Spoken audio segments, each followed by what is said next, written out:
नमस्ते बेटे। आज अपन मुख्य रूप से कक्षा 6 से लगाकर 10 तक का जो टॉपिक है अम्ल, सार और लवण, उसके बारे में अध्ययन करेंगे। जो छोटी क्लास है उसके अंदर छोटा टॉपिक होगा, जैसे जैसे क्लास बढ़ती जाएगी वैसे वैसे टॉपिक भी बढ़ता जाएगा, बड़ा होता जाएगा। तो आज का अपना जो मुख्य टॉपिक है बेटा वो है आपका अम्ल है,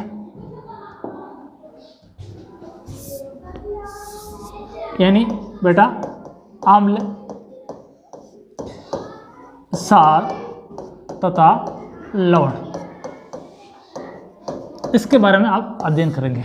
परंतु सबसे पहले शुरुआत के अंदर अपन छोटे छोटे टॉपिक अर्थात एक एक टॉपिक का अध्ययन करेंगे। अर्थात सबसे पहले अपन करेंगे अम्ल का, फिर करेंगे बेटा सार का और फिर करेंगे लवण का, अर्थात एसिड, बेस और सॉल्ट के बारे में अपन अध्ययन करेंगे। तो सबसे पहले माना कि मैं कह रहा हूँ बेटा अम्ल, यानी सबसे पहले अपन किसका अध्ययन करेंगे? अम्ल के बारे में पढ़ेंगे। यानी अम्ल क्या होता, जैसे टॉपिक लिखा अम्ल क्या होता, तो अम्ल देखो बेटा एक लैटिन भाषा का शब्द, किस भाषा का शब्द बेटा? लैटिन भाषा का शब्द है, उसका नाम है बेटा एसिडस। क्या नाम है बेटा? एसिडस, या इसको बोलते बेटा एसियर। क्या बोलते बेटा? एसियर, एसियर है ना। ये तो कह सकते हो एसिडस, या उसको बोलते बेटा एसियर, जो एक लैटिन भाषा का शब्द होता है। अब इस एसिड या एसिडस को अपन जब अंग्रेजी के अंदर जो ट्रांसलेशन करते हैं तो ये बनता है बेटा एसिड। क्या बनता है बेटा? ये एसिड। क्या बनता है? ये एसिड। और ये एसिड का हिंदी रूपांतरण करते हैं तो ये बनता है बेटा, ये तो कहेंगे इसको अम्ल कहेंगे, ये तो अपन इसको कहेंगे अम्ल, या फिर इसको बोलते हैं बेटा खट्टा। क्या बोलते हैं इसको? खट्टा। अर्थात अपन कह सकते हैं जो स्वाद में खट्टा होता है, जो स्वाद में क्या होता है बेटा? खट्टा होता है, उसे अपन क्या कहेंगे? अम्ल कहेंगे। क्या कहेंगे बेटा? अम्ल। आपसे पूछा अम्ल किसे कहेंगे, इसका मतलब हुआ जो स्वाद में खट्टा होता है उसे अपन क्या कहेंगे बेटा? अम्ल कहेंगे। आ गए समझ में? अब देखो ये जो स्वाद में खट्टा होता है उसको अम्ल कहेंगे, परंतु ऐसे बहुत सारी चीज़ें होती हैं जिसको अपन न तो खा सकते हैं और न ही पी सकते हैं, परंतु उसको अपन कैसे पता चलेंगे कि ये अम्ल ही है? कैसे पता चलेंगे बेटा? अम्ल ही। तो इसके बारे में अपन नेक्स्ट टॉपिक देखो, इसमें पढ़ते हैं। देखो अम्ल क्या है बेटा? अम्ल। इसको अंग्रेजी में क्या बोलते हैं बेटा? एसिड। क्या बोलते हैं बेटा? एसिड। उर्दू में इसको बोलते हैं बेटा तेजाब। क्या बोलते हैं इसको? तेजाब। उर्दू के अंदर क्या बोलते हैं इसको? तेजाब बोलते हैं। अब देखो अम्ल की पूर्ण रूप से परिभाषा अपन रूप से एक एक करके पढ़ेंगे। देखो सबसे पहले नंबर 1, जो बेटा स्वाद में खट्टा होता है। क्या होता है बेटा? स्वाद में खट्टा। जो स्वाद में खट्टा होता है वो क्या कहलाता है बेटा? अम्ल होता है। क्या होता है बेटा? अम्ल। सेकंड पॉइंट आपने कहा कि जिसकी पीएच स्केल, अर्थात जिसका पीएच का मान यदि 7 से बेटा कम है, 7 से क्या बेटा? कम है। यदि पीएच स्केल का मान 7 से कम है तो वो बेटा क्या होगा? अम्ल होगा। क्या होगा? अम्ल होगा। नेक्स्ट है बेटा कि यदि जो नीला लिटमस पत्र है, नीला लिटमस पत्र, लिटमस पत्र, उसको बेटा क्या कर देता है? लाल कर देते हैं। इसको क्या कर देते हैं? अरे लाल कर देते हैं। इसको क्या कर देते हैं? लाल। ये देखो समझने का थोड़ा सा तरीका, कभी कई बार इसको कंफ्यूज हो जाते हैं। तो जैसे अपन कहीं से निकल रहे हैं और आपको बस किसी ने तेजाब का छींटा दे दिया तो आप क्या करोगे? गुस्सा हो जाओगे, और जैसे गुस्सा हो गए तो आपका चेहरा कैसा हो जाएगा बेटा? एकदम से लाल हो जाएगा। यानी नीला लिटमस पत्र है, जो नीला लिटमस पत्र है, ये नीला लिटमस पत्र ये कैसा हो जाता है बेटा? लाल हो जाता है। कैसा हो जाता है? लाल। उसको अपन क्या बोलेंगे? अम्ल कहेंगे। नेक्स्ट देखो, यदि ऑक्सीजन की बात की जाए, किसकी बात की जाए बेटा? ऑक्सीजन की बात की जाए तो ऑक्सीजन की मात्रा ये तो 2 होनी चाहिए या फिर 2 से अधिक होनी चाहिए, तो वो क्या होगा बेटा? अम्ल होगा। वो क्या होगा? अम्ल। जैसे मैं उदाहरण के लिए कह सकता हूँ, यहाँ पर देखो CO, CO2, SO2 और बेटा NO2, ये तीनों गैसें हैं, ये तो अम्लीय गैसें हैं। ये गैसें कैसे बेटा? अम्लीय। परंतु CO जो गैस है, कार्बन मोनोऑक्साइड गैस है, ये अम्लीय गैस नहीं है। इसका मुख्य ये कारण है कि कार्बन के साथ ऑक्सीजन की जो मात्रा वो कितनी बेटा? 1 ही है, और जब 1 है तो वो अम्लीय गैस नहीं हो सकती है। इन तीनों को याद रखना बेटा। इन तीनों को क्या करना बेटा? याद रखना। याद रखने का मुख्य कारण है, इन तीनों को बोलते हैं बेटा अम्लीय, अम्लीय वर्षा उत्पन्न करने वाली गैसें। अम्लीय वर्षा उत्पन्न करने वाली गैसें कौन कौन सी बेटा? CO2, SO2 और NO2, ये गैसें होती है। ये तीनों क्या होती है बेटा? अम्ल।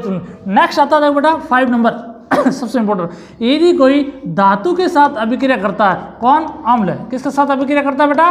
धातु के साथ यदि कोई अम्ल अभिक्रिया करता है तो वो हमेशा आपकी हाइड्रोजन गैस उत्पन्न करता है। कौन सी गैस उत्पन्न करता है बेटा? हाइड्रोजन गैस उत्पन्न करता है। जैसे एग्जाम्पल के रूप में मैं ले सकता हूँ, माना कि भैया H2SO4 ये सल्फ्यूरिक अम्ल है, इसे अम्लों का राजा भी कहा जाता है। जब इसकी अभिक्रिया में Zn के साथ करूँ, किसके साथ करूँ बेटा? Zn एक जिंक है जो एक है धातु, तो ये अभिक्रिया करने पर बन जाएगा बेटा ZnSO4 यानी जिंक सल्फेट का निर्माण हो गया और साथ में हाइड्रोजन गैस उत्पन्न हो गई। कौन सी गैस उत्पन्न हो गई बेटा? Hydrogen gas. तो ये कई बार क्वेश्चन पूछा जाता है, कंपटीशन में भी पूछा जाता है और ऑब्जेक्टिव टाइम में भी पूछा जाता है। इसका कहना मतलब है कि कोई भी अम्ल यदि धातु के साथ अभिक्रिया करता है तो वो कौन सी गैस उत्पन्न करता है बेटा? वो करता है आपकी हाइड्रोजन गैस उत्पन्न करता है। अब देखियो, ये यदि बच्चे आप अपने नोटबुक और पेन लेके साथ में बैठना है और इसको उतार भी लेना, साथ के साथ पढ़ना है। नेक्स्ट देखते हैं इसका अम्ल, और भी किसी बहुत सारे वैज्ञानिकों ने अम्ल की परिभाषा भी दी। जैसे माना कि अवधारणा की बात की जाए, अवधारणा अम्ल के बारे में किसने अवधारणा दी है ना? तो अवधारणा के लिए सबसे पहले बेटा आया था, वो था आर्यनियस वैज्ञानिक। कौन था? आर्यनियस। आर्यनियस ने अम्ल की बेटा अवधारणा दी गई। आर्यनियस ने ये कहा कि यदि कोई भी पदार्थ हाइड्रोजन आयन देता है, क्या देता है बेटा? हाइड्रोजन H+ आयन देता है, तो वो हमेशा क्या होगा बेटा? अम्ल होगा। जैसे इन्होंने कहा कि माना कि मेरे पास बेटा HCl है, HCl, तो ये अभिक्रिया करने पर H+ और Cl- आयन देता, अर्थात ये बेटा क्या है? अम्ल है। जैसे HNO3 है, अभिक्रिया करने पर H+ और NO3- अभिक्रिया करता है, अर्थात ये जो H+ आयन देता है तो ये क्या बेटा? अम्ल है। जैसे H2SO4 है, अभिक्रिया करने पर 2H+ और बेटा SO4- देता है, तो ये कौन सा है बेटा? अम्ल है। तो ये तो थी आर्यनियस की अवधारणा, परंतु आर्यनियस ने अम्ल को दो भागों के अंदर बांटा। किस भागों में बांटा बेटा? दो भागों के अंदर बांटा। इन्होंने कहा कि प्रबल अम्ल है। कौन सा अम्ल बेटा? प्रबल अम्ल। और दूसरा होता है बेटा दुर्बल अम्ल। कौन सा होता है बेटा? दुर्बल। प्रबल का मतलब होता है मजबूत, अर्थात जल के साथ अभिक्रिया करने पर पूर्णतया हाइड्रोजन आयन देता है। पूर्णतः क्या देता है बेटा? हाइड्रोजन आयन, अर्थात ये पूर्णतया उसके अंदर विघटित हो जाता है। जबकि दुर्बल का मतलब होता है कमजोर, ये पूर्णतया जल के साथ अपघटित नहीं होता है, इसलिए इसको बोलते हैं बेटा दुर्बल अम्ल, इसलिए इसको बोलते हैं प्रबल अम्ल। अब इसके एग्जाम्पल कई बार पूछे जाते हैं, जैसे माना कि मैं क्या कि भाई इसका HCl, HNO3, ये दोनों एग्जाम्पल है, ये है बेटा प्रबल अम्ल। किसके उदाहरण है? प्रबल अम्ल के। जबकि CH3COOH ये है एसिटिक अम्ल है, ये है एसिटिक अम्ल है, जो एक प्रकार का क्या होता है बेटा? दुर्बल अम्ल होता है, ये होता है दुर्बल अम्ल। अब नेक्स्ट देखिए, ये तो था आपका आर्यनियस की संकल्पना। दूसरी है आपकी एक नंबर ब्रांस्टेड एंड लोरी की। ब्रांस्टेड एंड लोरी, ब्रांस्टेड और लोरी वैज्ञानिक था, इसने भी एक बहुत ही अच्छी संकलन दी। इन्होंने कहा कि जो प्रोटॉन दाता होता है, कौन होता है बेटा? प्रोटॉन दाता, वो हमेशा अम्ल होते हैं। वो हमेशा क्या होता है? अम्ल होते हैं। जैसे इन्होंने एग्जाम्पल रूप में देखिए Ha+B, ठीक है? तो ये जो H के साथ ये जो A है, थोड़ा सा सही लिख देता हूँ, HA जो A के साथ जो H है ये हमेशा अम्ल होता है और ये क्षार होता है। अभिक्रिया करने के बाद BH हो जाता है और A अलग हो जाता है, तो इसको बोलते हैं अम्ल और इसको बोलते हैं बेटा संयुग्मी अम्ल। इसको बोलते हैं क्षार, इसको बोलते हैं संयुग्मी क्षार। इस प्रकार ब्रांस्टेड और लोरी ने कहा जो प्रोटॉन दाता होता है वो हमेशा क्या होता है बेटा? अम्ल होता है। परंतु ये देखिए एक तीसरा वैज्ञानिक और आता है जो वर्तमान के संदर्भ, लुईस नाम का वैज्ञानिक है, जो वर्तमान समय के अंदर उसकी अवधारणा सबसे ज़्यादा प्रचलित है। उन्होंने कहा कि जो भी इलेक्ट्रॉन युग्म दाता है, जो भी इलेक्ट्रॉन युग्म दाता है, युग्म का मतलब हुआ बेटा दो इलेक्ट्रॉन एक साथ, युग्म का मतलब हुआ जोड़ा, है ना? युग्म जो होते हैं इलेक्ट्रॉन युग्म दाता होते हैं वो कौन होता है बेटा? अम्ल होता है। वो क्या होता है? अम्ल। जैसे इन्होंने एग्जाम्पल के रूप में लिया है, माना कि BF3 की अभिक्रिया NH3 के साथ की जाएगी, है ना? ये जो N के साथ दो इलेक्ट्रॉन है, इन दोनों इलेक्ट्रॉन को ये BA3 लेते हैं, BF 3 और ये तीर का निशान इस प्रकार बन जाता और ये हो जाता बेटा NH3। तो ये अवधारणा किसने दी? लुईस ने। और वर्तमान समय के अंदर जो अवधारणा चल रही है वो किसकी बेटा? लुईस की है। परंतु देखो ब्रांस्टेड, लोरी और लुईस की जो संकल्पना है ना वो दोनों लगभग सेम ही है। दोनों क्या बेटा? समान है। बात एक ही है परंतु घर क्या दो अलग अलग है। जैसे मैं कह सकता हूँ, माना कि इधर देखिए एक छोटा सा खाने ग्रुप आप देखिए, एक ये लड़की है और एक ये लड़का है, ठीक है। इन दोनों के बीच में आपस में क्या हो गई बेटा? शादी हो गई। क्या हो गई रे? शादी। जैसे शादी होती है तो लड़की कहाँ जाएगी? लड़के के घरे अर्थात अपने ससुराल जाएगी लड़की, अर्थात लड़की कहाँ जाएगी बेटा? लड़का के घरे अपने ससुराल। परंतु लड़की कौन है? माना कि लड़की ये बेटा, ये लड़की है, ठीक है, ये लड़की है, ये लड़की एक है ना, एक गुड़िया अपन की छोटी सी, ये जा रही है ससुराल है। परंतु एक घर में तो दुखी का माहौल है, घर वाले सारे रो रहे हैं, परंतु दूसरे घर में क्या बेटा? खुशी का माहौल है, क्योंकि घर वाले सारे क्या हो रहे हैं? सुखी हो रहे हैं। परंतु किसके कारण? इस एक ही के कारण। तो उसी प्रकार ब्रांस्टेड, लोरी और लुईस की भी जो संकल्पना था इसी प्रकार थी, दोनों समान ही थे। अब देखो ये तो है बेटा क्लास 10th के लिए इंपॉर्टेंट क्वेश्चन है ना, क्लास 10th वालों के लिए बहुत ही सारा इंपॉर्टेंट क्वेश्चन होता है। और इसके बाद जो सबसे इंपॉर्टेंट चीज़ आती है वो आता है बेटा, अब देखो कोई अम्ल होते हैं इस प्रकार से, बहुत सारे अम्ल होते हैं। जैसे माना कि दही में कौन सा अम्ल पाया जाता है? तो लैक्टिक अम्ल पाया जाता है। तो इसके लिए अपन एक देखते हैं बेटा, ऐसा लोआ एस फाटा, एक सूत्र याद रखना बेटा, ऐसा लोआ एस फाटा, ठीक है। इसका नीचे होगा आप सीनी दपा,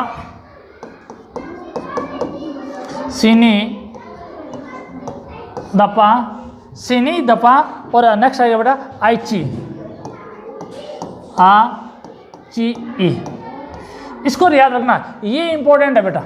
इसको एक फॉर्मूला है, वेरी इंपॉर्टेंट फॉर्मूला, और इसमें से कंपटीशन एग्जाम से लगाकर छोटे छोटे बड़े ऐसे क्वेश्चन तक भी साथ आते हैं। देखो ऐसा लेआ एसफाटा, उसका उत्तर होगा बेटा सीनी दपा आईची। अब देखो कैसे इसका आंसर आता है, देखना मैं बताता हूँ आपको, ठीक है। देखो सबसे पहले नंबर 1 आ गया बेटा, आपके पास ऐसा है, इसमें मतलब एस्कार्बिक अम्ल होता है, ठीक है। ये होता है बेटा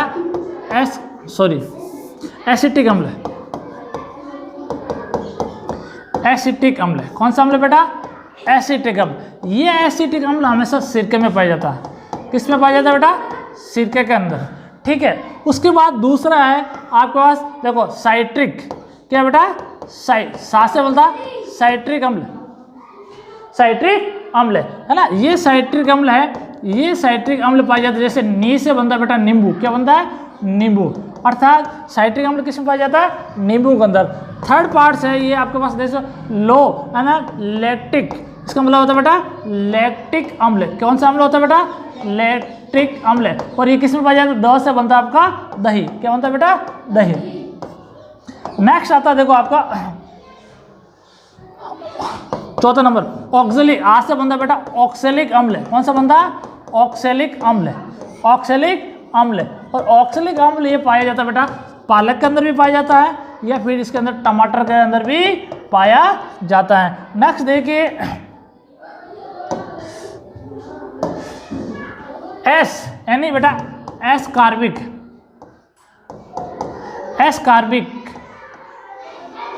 एस्कार्बिक अम्ल होता है, वो पाया जाता है बेटा आंवले के अंदर। किस में पाया जाता है बेटा? आंवला में, आंवला के अंदर ये अम्ल पाया जाता है। फिर उसके बाद होता है बेटा देखो यानी फॉर्मिक अम्ल, फार्मिक अम्ल। और ये फार्मिक अम्ल पाया जाता है बेटा चिट्टी के डंक के अंदर। किस में पाया जाता है बेटा?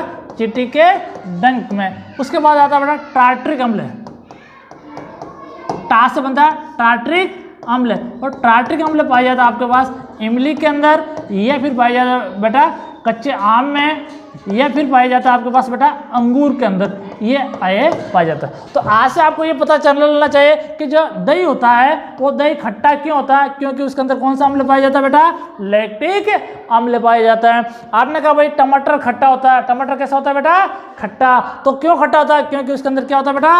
ऑक्जेलिक अम्ल पाया जाता है, क्योंकि अम्ल क्या होते हैं? खट्टे होते हैं। अम्ल क्या होता है बेटा? खट्टे हैं। इसी प्रकार आपने कहा भाई कि भाई इमली, क्या बेटा? इमली खट्टी क्यों होती है? क्योंकि इमली के अंदर क्या पाया जाता है बेटा? टार्ट्रिक अम्ल पाया जाता है। कौन सा अम्ल पाया जाता है? टार्टरिक। यदि आपको देखो कहीं पे चिट्टी काट जाती है ना, चिट्टी काटने पर वहां पर जलन होती है, अर्थात चिट्टी की जो डंक होता है उस डंक के अंदर कौन सा अम्ल पाया जाता है बेटा? फॉर्मिक अम्ल होता है। जबकि आंवला भी खट्टा होता है, उसके अंदर कौन सा अम्ल पाया जाता है? एस्कॉर्बिक अम्ल पाया जाता है। तो ये वेरी इंपॉर्टेंट चीज है याद रखने की। SLO एस्फाटा चीनी दफा आइची, चीनी दफा आइची, ये 3 बार 4 बार बोलोगे तो अच्छा ऑटोमेटिक आपको याद हो जाए। मतलब होता है बेटा एसिटिक अम्ल है सिरका के अंदर, साइट्रिक अम्ल नींबू के अंदर, लैक्टिक अम्ल दही में, ऑक्जेलिक अम्ल है ऑक्जेलिक की होगी पालक में, टमाटर में, एस्कॉर्बिक हो गया बेटा, ये हो गया एस्कॉर्बिक हो गया आपका आंवला के अंदर, फासे होता है फॉर्मिक अम्ल, ये होता है चिट्टी के अंदर, टासे होगा टार्टरिक अम्ल, ये होता है आपके अंदर इमली के अंदर या कच्चे आम के अंदर या फिर अंगूर के अंदर। तो थैंक यू।